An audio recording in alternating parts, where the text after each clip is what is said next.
उमर साहब clear cut लोगों के बीच में आकर ये नहीं बताते हैं कि सेंटर उनकी सुनती नहीं है, स्टेटहुड आने वाला नहीं है इतनी आसानी से। और वो कल जिस तरह से मोदी साहब की तारीफ़ें करने लग गए, ऐसा लग रहा था कि कहीं अंदर से इनका अलायंस हो चुका है, अब बस स्क्रीन पर अनाउंसमेंट होनी बाकी है। जो पीडीपी का हाल हुआ वही आपका भी हाल होना है। उमर साहब जनता के साथ जुड़िए।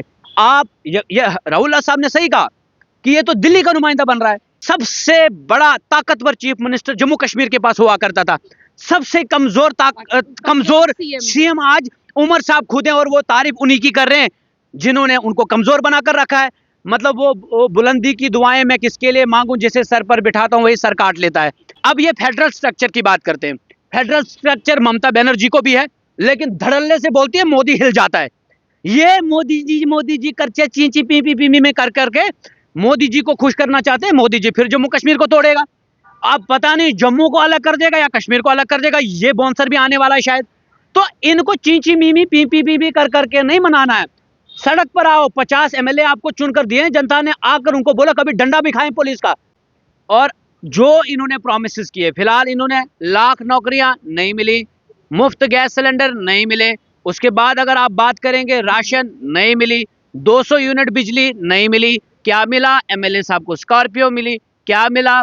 सीएम साहब को फॉर्च्यूनर मिली। उसके बाद उमर साहब ने कहा कि मैं स्टेटहुड के लिए लड़ूंगा। लड़ नहीं रहे वो, बल्कि जुड़ रहे हैं इनके साथ, कहीं ना कहीं वो कंप्रोमाइज कर रहे हैं। और इंटरनली ये बात पता चल रही है कि कहीं ना कहीं वो सेंटर के साथ इस बात पर भी आमादा होने लगे हैं कि आधा स्टेटहुड दीजिए, यानी कि होम मिनिस्ट्री आप अपने पास रखें, बाकी स्टेटहुड आप हमें दे दें। अभी मेरे साथ शेख जफरुल्लाह है। आपको बता दें कि अभी जो असेंबली के इंतखाबात हुए थे, इन्होंने भी इलेक्शन जो है वो कंटेस्ट किया था, लेकिन सबसे बड़ी बात है कि 1600 वोटों के मार्जिन से जो है वो इन्हें हार का सामना करना पड़ा।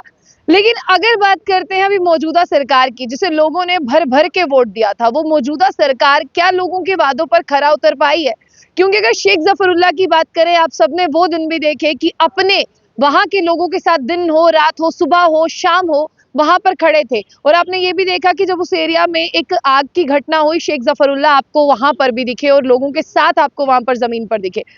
जफरुल्लाह साहब, मेरा सवाल ये रहेगा, जिस सरकार ने ना अपना मंशूर दिखाकर, जिस सरकार ने कहा कि नॉर्मलसी नहीं है, ये दिखाकर लोगों से वोट लिए, और आप देखिए कि बहुत तादाद में उनको सीटें भी मिली और लोगों ने उनका साथ भी दिया, आज वो सरकार लोगों के वादों पर खरा उतर रही है।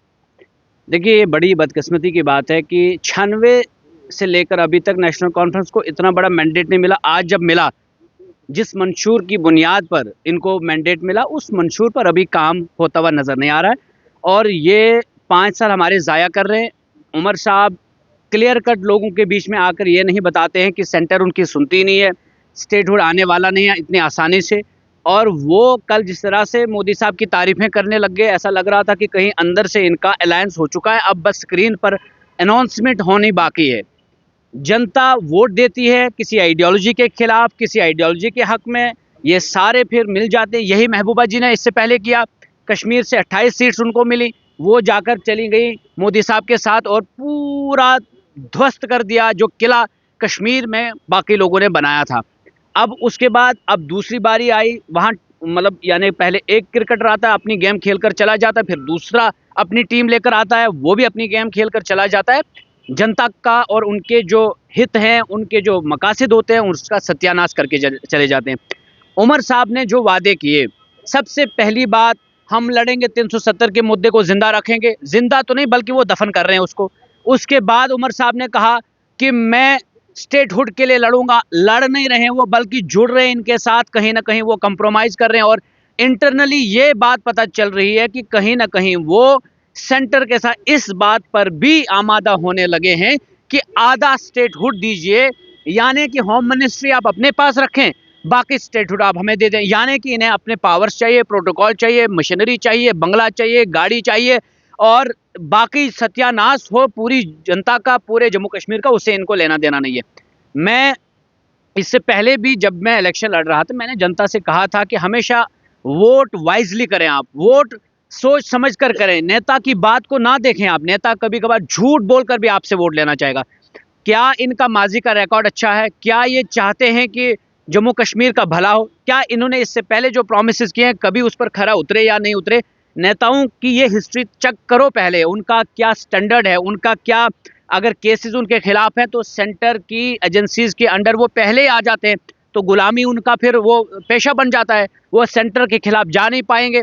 आप भले 50 के बदले 100 एमएलएस बना दें इनके, आप इनको फिर भी किसी ना किसी का गुलाम देखते हुए नजर वो देखेंगे।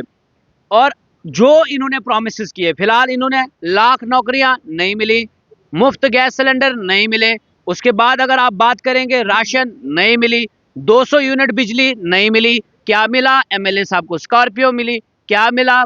सीएम साहब को फॉर्चुनर मिली।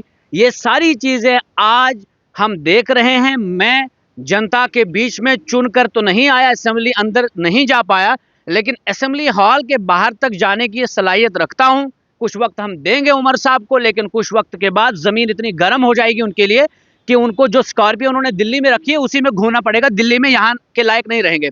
इसलिए काम करें, जनता के काम करने के लिए आपको इतना बड़ा मैंडेट मिला, इतना भारी मैंडेट मिला।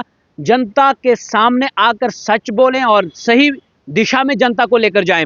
आपने मुफ्त एजुकेशन की बात की, आपने कहा शेख मोहम्मद अब्दुल्ला साहब के दौर में ये लेगेसी हमारी है कि हमने मुफ्त एजुकेशन देनी है। आप तो एजुकेशन की आज बात ही नहीं कर रहे हैं, तमाम स्कूल बंद पड़े हैं, नई रिक्रूटमेंट पॉलिसी है नहीं आपके पास, आप कुछ कर नहीं पाते, आप दिल्ली को समझा नहीं पाते। आप दिल्ली चले जाते, हमें बोलते नहीं क्यों गए, आप दिल्ली से लौट कर आते, हमें बोलते नहीं क्या किया।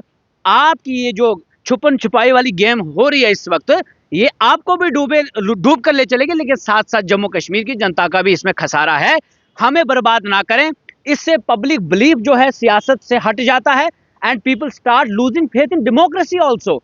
तो you are going to be the killer of democracy. अगर आप डेमोक्रेसी में लोगों का विश्वास बहाल नहीं कर पाएंगे तो उनका विश्वास भी घात मत करिएगा। अभी शेख जफरुल्लाह साहब, आपने कहा कि बैकग्राउंड चेक करें उसके बाद वोट दें, तो नेशनल कॉन्फ्रेंस का इतिहास जो है वो सब जानते हैं कि उनके परदादा, उनके दादा, ये सारे लोग जो हैं वो इसी तरह से राजनीति में थे। लेकिन अभी आप देखिए कि जिस तरह से यू टर्न लिया है उमर अब्दुल्ला साहब ने, तो कहीं ना कहीं आपको ये नहीं लगता कि उन्हें सिर्फ अपना जाती मुफाद चाहिए, जनता के लिए क्या होता है वो नहीं पता? आजकल यू टर्न्स जो इनके हैं, कल जो सुहाना मौसम कर वो बातें आई सामने, जैसे गर्मी को सर्दी और सर्दी को गर्मी में बदल देने वाली बातें आ गई, ये इससे पहले मैंने चापलूसी नहीं देखी। यही प्रॉब्लम है हमारे नेताओं में, ये सबकी प्रॉब्लम है। इससे पहले मरहूम मुफ्ती साहब जब थे उन्होंने तारीफें करना शुरू कर दी, फिर महबूबा जी को यानी कि उस वक्त मोदी साहब बिल्कुल सबसे बड़े मसीहा के तौर पर उनको पेश किया गया। कहाँ के मसीहा भाई, आपसे आपका 370 छीना, स्टेट छीनी, तोड़ दिया उसको, स्टेट को नौकरियां छीनी, जमीनें छीनी, सारे गंदे कवानीन यहाँ पर अभी भी लागू हैं। आप उनकी तारीफें करते जा रहे हैं। महबूबा जी ने तारीफ की, वो अब खत्म हो गई, अब एक और तड़का मार रहे हैं। आप अपनी सियासत, अपनी राजनीति, अपना प्रोटोकॉल एंजॉय कर रहे हैं। आप इनकी तारीफें करके आपको लगता है कि ये आपको स्टेटहुड देंगे।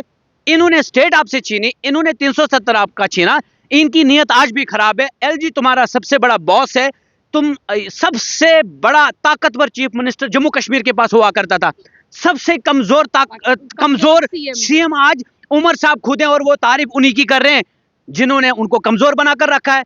मतलब वो बुलंदी की दुआएं मैं किसके लिए मांगूं, जिसे सर पर बिठाता हूं वही सर काट लेता है। आप इनके लिए दुआएं करो, आप इनकी तारीफें करो, आप इनको मोदी साहब, मोदी जी, आप जो करें, इन्होंने फिर आपके साथ वही करना है। जो पीडीपी का हाल हुआ वही आपका भी हाल होना है। उमर साहब जनता के साथ जुड़िए। आप ये राहुल साहब ने सही कहा कि ये तो दिल्ली का नुमाइंदा बन रहा है। आपको जम्मू कश्मीर की जनता ने इतनी बड़ी अक्सरियत दी, चिनाब वैली हो, पीर पंजाल हो, कश्मीर हो, हर जगह से आपको अक्सरियत मिली। आप कर क्या रहे हैं? आप बस शॉल लेकर जा रहे हैं, आप रसगुल्ले खा रहे हैं उनके साथ बैठकर, आप दिल्ली में जाकर गपशप मार रहे हैं। फिर जनता पूछती है क्यों गए थे? बस इंटरेक्शन करने के लिए गए थे। ये इंटरेक्शंस तुम्हारी खत्म नहीं होती हैं। स्नो क्लियरेंस के लिए आप यहाँ पर से उधर से इधर से उधर से इधर जाते हैं कि मैं अब कश्मीर में रहूंगा, हमें आपके उधर विजिट की कोई जरूरत नहीं है, हमें आपका काम चाहिए। आप मुफ्त बिजली दें। मीटरिंग तो सेंटर कह रही थी, उस वक्त पूरा जगह जगह पर उनका अपोज हो रहा था, बीजेपी कह रही थी, सब जगह अपोज हुआ। आप उनका फेवर कर रहे हैं आज, नहीं मीटर लगने चाहिए। Kishtwar is the highest power generating district in Asia, not only in India but Asia में है। किश्तवाड़ में आप मीटर्स लगवा रहे हैं। हमें वादा किया गया था इन्हीं की सरकार में, जब पहले इनकी सरकार बनी थी, कि आपको 1% जो पावर प्रोजेक्ट बना है, डुलहस्ती पावर प्रोजेक्ट, वो मुफ्त दिया जाएगा। मुफ्त तो छोड़िए, हमें पैसों से भी वहां बिजली नहीं मिलती है। तो ये हालात देखें आप। फ्री एजुकेशन की जो बात आपने की थी, गरीब का बच्चा नहीं पढ़ पाता है, वो यूनिवर्सिटी नहीं जा पाता क्योंकि वहां पर फीस स्ट्रक्चर इतना बुरा है, वो छोड़ देता है। उसको हॉस्टल नहीं मिलता, वो छोड़ देता है। हॉस्पिटल में हमारी लाशें निकलती हैं, वहां कोई मशीनरी नहीं है, वहां कोई प्रॉपर डॉक्टर्स नहीं है, वहां पर पूरे फिजिशियन नहीं है, आपके पास स्टाफ नहीं है। इस पर फोकस करें। आप प्रोटोकॉल एंजॉय कर रहे हैं, हम शाम को देखते हैं सीएम रेजिडेंस के बाहर जब गाड़ियां गुजर कर जाती है, हाँ वो हॉर्न बजता है, वो सायरन बजता है, वो पू पू पू पू की आवाज जब आती है, ओ ऐसा लगता है कि जैसे सब कुछ ये कर रहे हैं। लेकिन जब जमीन पर देखते हैं, वीडियो कहीं हाजिर नहीं, तहसीलदार कहीं नहीं, एसडीएम कहीं नहीं, वीडियो ऑफिस नहीं है, तहसीलदार का ऑफिस नहीं है, पटवारी नहीं लोगों को मिलता है। आप कर क्या रहे हैं? नया बदलाव लाया लोगों ने तो बदलाव लाया, आप कब बदलाव लाएंगे? आपको गाड़ी मिली, मुझे कब सिलेंडर गैस मिलेगा? आपको स्कॉर्पियो मिली, मुझे कब मिलेगा मेरा अच्छा स्कूल? आपको तो गाड़ियां मिल गई, प्रोटोकॉल मिल गया, सारे सरकारी बंगलों मिल गए आपको। जनता को कब ये सारी चीजें मिलने वाली हैं? पहले मीटर लगाएंगे फिर बिजली मिलेगी, पहले क्यों नहीं बोला फिर? तो उमर साहब, आज की जनता को आप मूर्ख नहीं बना सकते। आपको मौका जनता ने दिया क्योंकि जनता बीजेपी से तंग आ चुकी थी और बीजेपी को तोड़ने के लिए आपको यहां मैंडेट मिला, बीजेपी को बाहर का रास्ता दिखाने के लिए आपको मैंडेट मिला। लेकिन जो रवैया इख्तियार आप कर रहे हैं, आपको कटघरे में खड़ा करेंगे हम। और अगर दिल्ली आपकी नहीं सुनती है तो सड़क पर क्यों नहीं आते? दरअसल बात यह है, ये एसआरओ लीडर है, ये बाप मर गया बेटा आ गया, फिर बेटा मर जाएगा पोता आ जाएगा। ये इस तरह से अपनी जनरेशन को आगे चलाते हैं। जम्मू कश्मीर चले या ना चले, इनसे कोई उससे लेना देना नहीं है। इन्हें दिल्ली से मिलकर चलेगा, अपना वो चलेगा तो उसी से मिलेंगे। इन्हें दिल्ली से दूर हटकर अपने आप को चलाना पड़ेगा, चलाते हैं। जम्मू कश्मीर कैसे चलेगा उसकी इनको फिक्र नहीं है। अब ये फेडरल स्ट्रक्चर की बात करते हैं। फेडरल स्ट्रक्चर ममता बनर्जी को भी है, लेकिन धड़ल्ले से बोलती है, मोदी हिल जाता है। ये मोदी जी करचे चींची पी पी पी में कर करके मोदी जी को खुश करना चाहते हैं। मोदी जी फिर जम्मू कश्मीर को तोड़ेगा। अब पता नहीं जम्मू को अलग कर देगा या कश्मीर को अलग कर देगा, ये बॉन्सर भी आने वाला है शायद। तो इनको चींची मीमी पी पी पी कर करके नहीं मनाना है। सड़क पर आओ, 50 एमएलए आपको चुनकर दिए जनता ने, आकर उनको बोला कभी डंडा भी खाएं पुलिस का। हर वक्त बेरोजगार नौजवान डंडा खाता, तुम्हारा रोजगार पाया हुआ एमएलए क्यों नहीं डंडा खाएगा? उतरे मैदान में लड़े, हम पीछे होंगे आपके। आप उधर बैठेंगे बंगलों में, उनके साथ अलग मुलाकातें करेंगे, फिर तारीफें करेंगे। कल जिस टनल की इनॉग्रेशन हुई, सच्ची बात यह है, फोटोग्राफ्स आपके सामने, तारीख आपके सामने, रिकॉर्ड आपके सामने, वो कांग्रेस की सरकार में वो टनल दिया गया।